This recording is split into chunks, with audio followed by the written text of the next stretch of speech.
Hey guys, it's Jay. Welcome back to Riding in Search of Enlightenment. Today on the vlog, it's pretty iconic for anyone from Saskatoon. 8th Street's pretty well known. And at sunset, if you hit it at just the right time, you're kind of riding into the sunset. So yeah, this is a little ride at sundown just to show you guys some of the Saskatoon experience. So the bike is running fantastic now, but I had a little bit of a blip where I recently changed all the fluids on the bike, just a little bit of upkeep after I got back from Sturgis, and I ran into a little bit of heartache. I couldn't get the K&N filter off of my bike.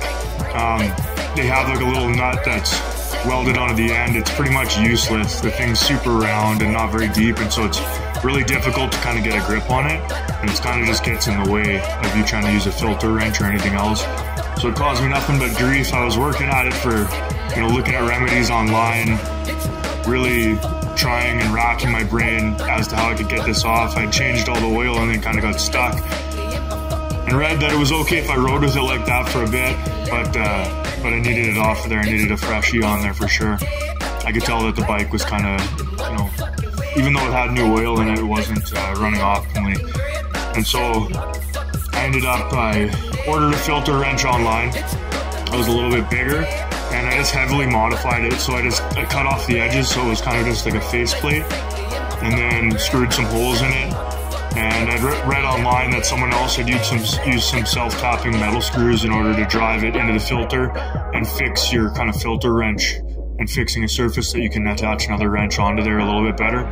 And so I did that. I cut it smaller than the face of the oil filter, because if anyone's ever worked on a twin cam before, when taking an oil filter off on it, you know that it's super close to the sensor that's in there. It's kind of tucked right into the motor, and so it's really, really difficult to bypass the frame and to bypass some of the other electronics that's down there in order to kind of get a good torque on it.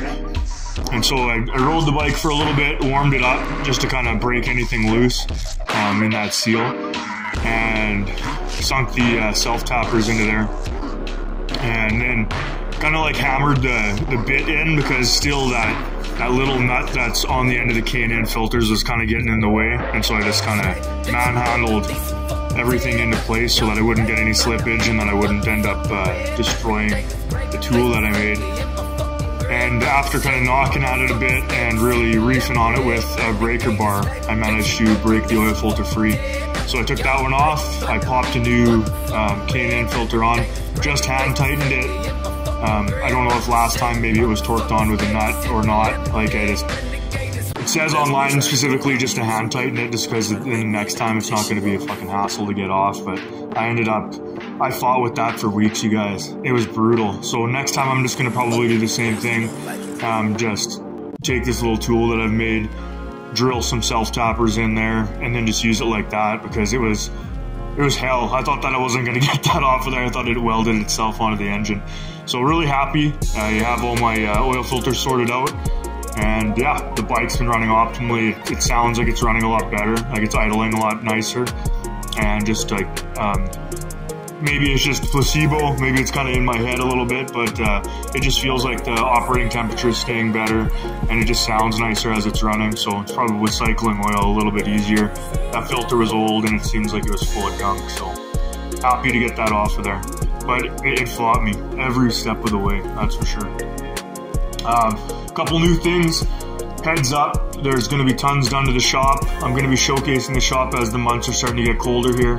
I'm getting tons of ride footage, so that I'll still be able to, in the winter months, be tossing some rides up. So I've been accumulating as much footage as possible, so it just takes, that editing process. I've been kind of busy with a couple other projects that I've been working on around the house and kind of getting the house finished. If any of you guys have been following along with my house build, the whole upper floor is pretty much done. Just finishing, doing the last odds and ends on all the rooms, and so it's been taking up a lot of my time. I haven't been able to vlog as much as I'd like to. So in the coming weeks, you'll be seeing a lot more out of the shop. I'll be giving you a walk through the shop and kind of what's been done so far. It's looking awesome. And then I'll be, showcasing some rides and showcasing how I winterize my bike for the season. It's going to be popping into the shop now that I have a heated shop, and most likely going up on a stand just so that I can work on it over the winter months and kind of keep it in tip-top condition until I am able to ride again. But until we get snow, you guys, I'm going to be catching as many miles as I possibly can.